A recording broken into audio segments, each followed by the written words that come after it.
सबसे पहले इस क्वेश्चन पे आते हैं और बहुत मज़ेदार सवाल है, मतलब एनालिसिस हाइट पे है बिल्कुल, है ना। आपको ढंग से देखना है। अब जैसा आप देख पा रहे हो कि एक डंबल है। डंबल क्या है कि भाई दो आइडेंटिकल बॉल्स जिसका मास एम रख दिया, स्मॉल बॉल है तो मतलब कुछ ऐसा नहीं कि बहुत लार्ज उसका साइज एंड कुछ होगा, बहुत स्मॉल बॉल है। बट एक yes massless rod, light rod जिसका लेंथ एल गिवन है, उसको कनेक्ट करके और वर्टिकल लाइन पे रख दिया हुआ है ऑन अ फ्रिक्शनलेस फ्लोर। ठीक है, जैसा आपको दिख रहा है। और आप इसका मूवमेंट अगर देखोगे तो उसको जैसे जेंटल पुश कहते हो ना, कि एक जेंटली इसको पुश किया तो वो स्लाइड करना शुरू कर दिया, जैसा आपको दिख रहा है। अब आपसे क्वेश्चन क्या पूछा गया है कि find expression for speed of the lower ball at the moment when the upper ball is leaving the wall. और मज़ेदार बात क्या होगी कि इस टाइम पे जो स्पीड होगी वो मैक्सिमम स्पीड होगी उसकी। इस टाइम पे जो स्पीड होगी ना वो मैक्सिमम स्पीड होगी जो उस स्फीयर की जो ग्राउंड पे। ठीक है, तो बड़े ध्यान से देखिएगा। मोशन तो आप समझ गए हो कि कैसा होगा, जैसे रिलीज करोगे तो यूं ऐसा आएगा। ठीक है, बट अब जब हम अप्लाई करने की बात करेंगे तो यस हम लोग यहाँ से शुरू करेंगे। ठीक है, ठीक है। अब वो देखो एक तरफ ऐसा स्लाइड कर रहा है, एक तरफ ऐसा स्लाइड कर रहा है। ठीक है, तो जब वो लोएस्ट पे पहुँचता है ना, लोएस्ट पे पहुँचता है मतलब कि भाई कांटेक्ट के हिसाब से अगर देखो कि जब तक वो उस पर फोर्स आ रहा था वो उसका लोएस्ट पॉइंट है ना।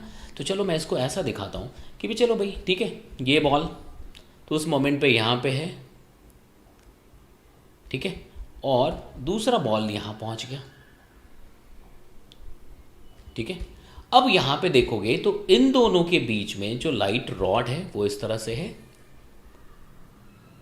ठीक है, और हमने ये एज्यूम कर लिया कि इस मोमेंट पे जब ये ऐसा दिख रहा है आपको सब कुछ, उस मोमेंट पे ये कांटेक्ट लूज करता है, उस मोमेंट पे ये कांटेक्ट लूज करता है। ठीक है, तो अगर उस मोमेंट पे ये कांटेक्ट लूज करता है, देखना ध्यान से समझना, suppose this angle is theta. अब दोनों का मास बराबर है, दोनों का मास इक्वल है, तो हमने ये एज्यूम कर लिया कि एट दिस मोमेंट सपोज इसकी वेलोसिटी जो है इसको हमने v1 लिख दी, इसकी वेलोसिटी v1 लिख दी। ठीक है, और इसकी जो वेलोसिटी है ये डाउनवर्ड्स है, इसको हमने v2 लिख दिया। ठीक है, तो सबसे पहला आपका धर्म बनता है कि आप v1 v2 को रिलेट करें, क्योंकि साथ साथ जब भी आप इक्वेशंस लिखेंगे तो अननोन को जितना कम करने की कोशिश करें या फिर जितने अननोन बने उसको खत्म करने के लिए साथ साथ इक्वेशंस लिखते चले आप। ठीक है, तो सबसे पहला आप यही कहोगे कि भाई चलो ठीक है इन दोनों को रिलेट करते हैं बॉस, है ना। तो इस टाइम तक दोनों साथ साथ चल रहा है, रिजिड रॉड है, तो भाई अलॉन्ग द रॉड जो कॉम्पोनेंट्स होंगे वो बराबर होंगे। तो अगर दिस एंगल इज थीटा तो ये भी थीटा होगा, तो v1 का जो ये कॉम्पोनेंट होगा वो कितना हो जाएगा, v1 कॉस थीटा, और v2 का जो अलॉन्ग द रॉड कॉम्पोनेंट होगा वो क्या होगा, v2 साइन थीटा। भाई यहाँ तक बात समझ आ रही है। तो अलॉन्ग द रॉड दोनों वेलोसिटी बराबर होनी चाहिए, अदरवाइज रॉड टूट जाएगा, वो पॉसिबल नहीं है। एलोंगेशन होगा वो भी पॉसिबल नहीं, रिजिड लाइट रॉड है। ठीक है, तो आप क्या लिखेंगे, v2 sine theta must be equal to v1 cos theta. v2 sine theta must be equal to v1 cos theta, v2 sine theta must be equal to v1 cos theta.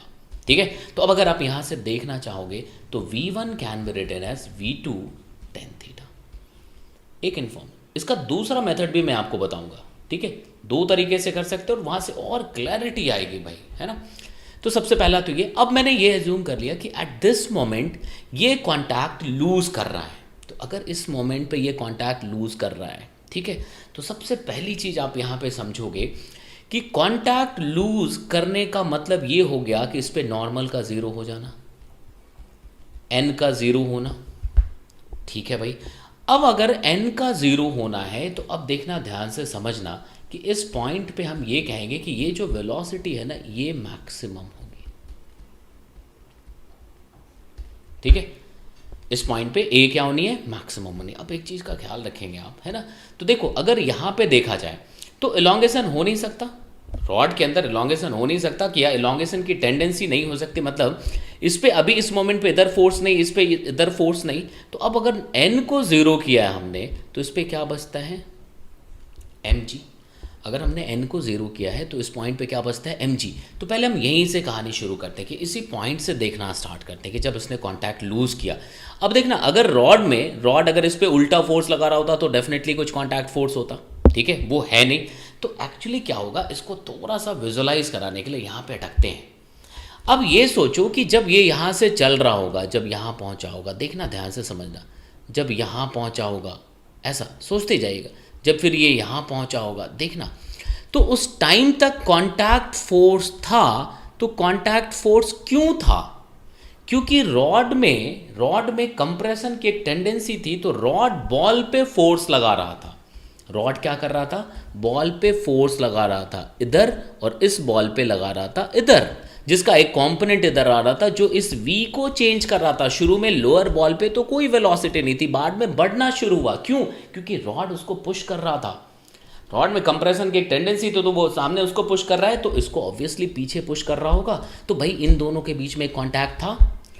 तो अब ये धीमे धीमे कम हो गया। तो किस टाइम पे ये फोर्स गायब हुआ? किस टाइम पे ये फोर्स गायब हुआ? जब इसने पुश करना बंद किया। मतलब जब इसमें कंप्रेशन की टेंडेंसी, इस रॉड में कंप्रेशन की टेंडेंसी खत्म हुई, मतलब इसके तुरंत बाद सिमेट्री से सोचे तो इलॉन्गेशन की टेंडेंसी आएगी। वो अभी हम एक्सप्लेन करेंगे। कहने का मतलब एट दिस मोमेंट जब पहली बार n 0 हुआ, तो उस समय रॉड का कोई भी फोर्स नहीं होगा।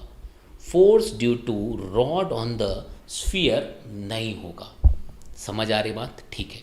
अब हमने ऐसा लिख दिया, यहाँ तक कोई दिक्कत होनी नहीं चाहिए। ठीक है, यहाँ तक बात समझ आ रही है?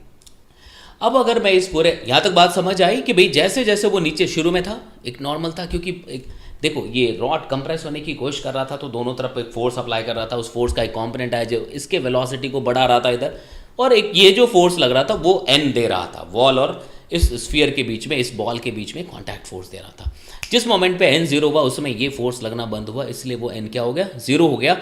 अब उसमें इलॉन्गेशन की टेंडेंसी आएगी, क्योंकि अब ये मैक्सिमम हो चुका था। अब इलॉन्गेशन की टेंडेंसी आएगी, देखोगे v कम होना स्टार्ट होगा। इट मीन्स कि at this moment when the normal force is 0, ये v मैक्सिमम था।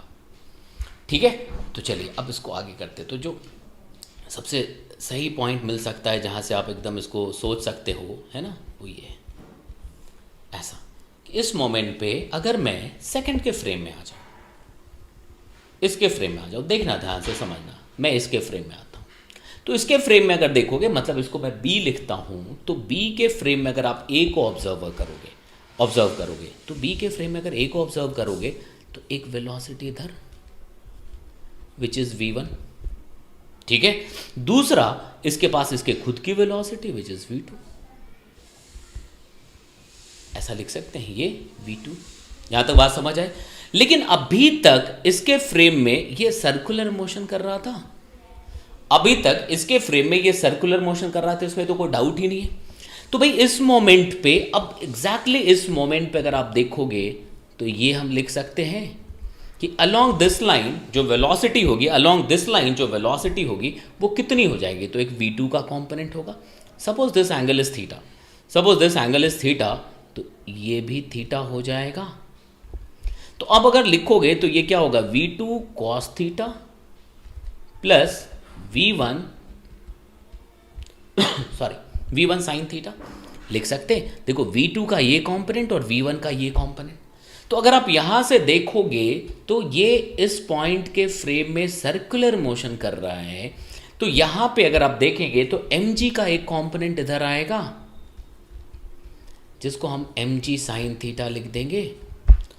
अब कोई इस पॉइंट पे कोई कांटेक्ट फोर्स नहीं है, रॉड भी कोई फोर्स नहीं अप्लाई कर रहा है, बट सर्कुलर मोशन अभी तक था, तो इस मोमेंट पे भी था। तो इधर हम अगर क्या लिखेंगे तो सेंट्रीफ्यूगल फोर्स बॉडी के फ्रेम में जाके, रोटेटिंग फ्रेम में जाके दिखा सकते हैं। तो आप क्या लिखोगे? m v2 cos theta plus v1 sin theta square upon r, mv square upon r मतलब l। It should be equal to mg sin theta लिख सकते क्या?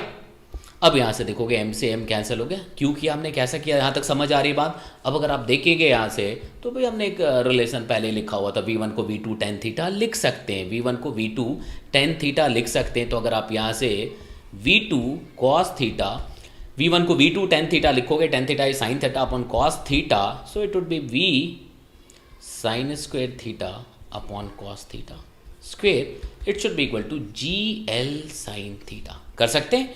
अब अगर आप यहाँ से देखें, यहाँ तक बिल्कुल समझ आ रही बात? बिल्कुल ठीक है। अब अगर आप यहाँ से देखेंगे तो क्या आ जाएगा? v2 को बाहर कर दीजिए तो v2 स्क्वायर बाहर आ गया। It should be equal to gl sin theta into cos square theta. ये कर सकते हैं क्योंकि cos square theta cos theta LCM लिया हो cos square theta sine square theta और ये cos square theta sine square theta plus cos square theta 1 second equation लिख दोगे। यहाँ तक बात समझ आ रही है? ये कैसे लिखा? अब हमारे पास एनर्जी कंजर्वेशन एक ऑप्शन बचता है। तो जब रॉड सीधा था तो बॉल तुम्हारा एल लेंथ पे था। जब रॉड टेढ़ा हो गया तो अब जो लेंथ था ये देखो ये थीटा पे आ गया, तो ये जो डिस्टेंस है ये अब एल साइन थीटा हो गया। तो जो एच जो नीचे आया है वो L minus L sine theta into G into M.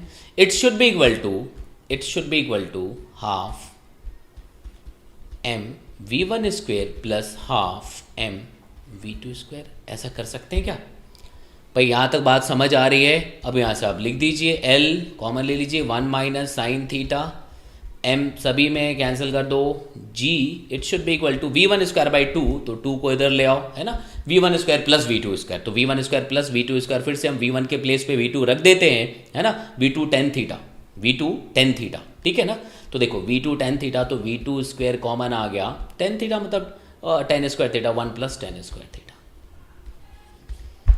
ठीक है। तो अब देखो 2l1 minus sine theta into G it should be equal to V two square sec square theta.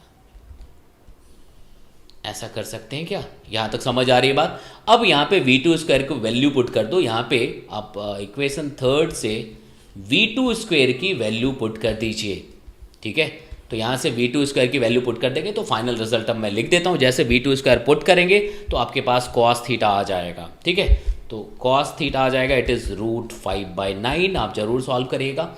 यहाँ से वी टू स्क्वायर उठा के इधर रख दीजिएगा, मैंने यही किया था है ना। तो कॉस थीटा आ जाएगा, कॉस थीटा आ गया तो टेन थीटा आ जाएगा, टेन थीटा निकाल सकते हैं ना, टेन थीटा 2/√5 आ जाएगा। साइन थीटा निकाल सकते हैं, ये 2/3 आ गया ठीक है। अब जब आप वैल्यू निकालोगे फाइनली V1 निकालना था तो V1 को क्या लिख सकते हैं? ये आएगा √8GL/27। This is the final answer मेरे दोस्त। समझ आई बात? अब इसको दूसरे तरीके से कर सकते हैं। कैसे कर सकते हैं? तो तब हमें क्या करना है, फिर हम इसके फ्रेम में नहीं जाएंगे। हम ये कहेंगे कि अब तक इसमें कंप्रेशन की टेंडेंसी थी, कंप्रेशन की टेंडेंसी तो फोर्स उल्टा लग रहा था। इस मोमेंट पे रॉड ने फोर्स लगाना खत्म किया, बट वेरी नेक्स्ट मोमेंट पे अब एलोंगेशन की टेंडेंसी है, मतलब उल्टा फोर्स लगना शुरू हुआ बॉस। मतलब इस मोमेंट पे जो V1 है ना, इट इज़ मैक्सिमम स्पीड। आप कुछ मत करो, एनर्जी कंजर्वेशन से जो इक्वेशन लिखा है यहाँ पे dV/V कैलकुलेट करके dV/dθ को 0 कर दो। तो यहाँ पे अगर हम कर देंगे dV/ तो dV1/dθ को 0 कर देंगे, वहाँ से भी एग्जैक्टली यही रिजल्ट आ जाएगा ठीक है। तो आप देखोगे ये सारे क्वेश्चंस जो है बिल्कुल जेईई एडवांस्ड का जो सिलेबस है, जो पैटर्न है, बिल्कुल उसके पास ठीक है। और इससे एक कहते हैं ना एक प्रॉपर आइडिया डेवलप होता जाएगा प्रॉब्लम सॉल्विंग का। मैं पूरी अथॉरिटी से मैं ये बात कह सकता हूँ बॉस।